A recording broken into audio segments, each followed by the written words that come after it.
आज मैं आपसे एक ऐसे विषय को शेयर कर रहा हूं जिसका संबंध एस्ट्रोलॉजी से है, प्लेनेट पोजीशन से है और हमारी जो माइथोलॉजी है उससे भी है। श्रीमद् भागवत ही नहीं और अन्य पुराणों में भी आप देखें, सूर्य वंश के जितने भी राजा हुए हैं उनको संतान की प्राप्ति में प्राप्त होने के बाद और संतान के विषय में कष्ट ही रहा है।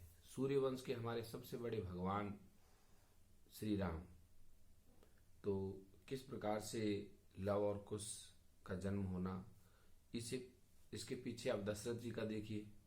तो दशरथ जी ने भी पुत्रेष्टि यज्ञ किया, श्रृंगी ऋषि को बुलाया।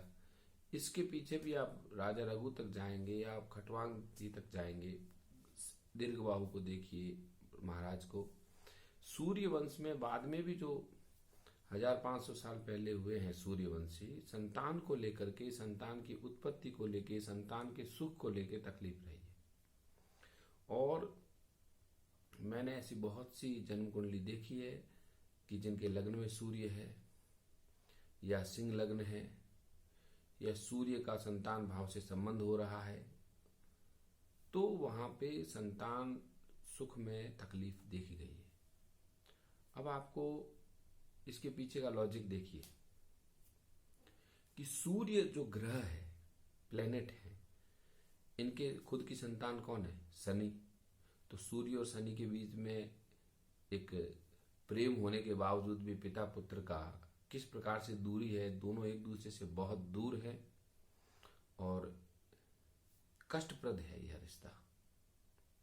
तो इसके पीछे वैज्ञानिक पहलू की भी रिसर्च करने का प्रयास हो रहा है कि ऐसा हो क्या रहा है। सूर्य का स्वभाव गर्म है, शनि का स्वभाव ठंडा है ना। तो और भी बहुत सी बातें हैं, लेकिन साथ में आज मैं आपको चंद्रमा के बारे में भी बताने का कोशिश करता हूं कि चंद्रवंश के जितने भी राजा हुए हैं, राजकुमार हुए हैं, उनके विवाह में बहुत दिक्कत आती है।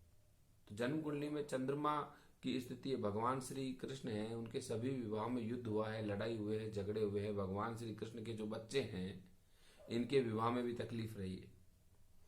चाहे आप उनके बच्चे के बच्चे का देख लीजिए, अनिरुद्ध जी का देख लीजिए, प्रद्युम्न जी का देख लीजिए, उनके विवाह को लेकर तकलीफ ही रही है।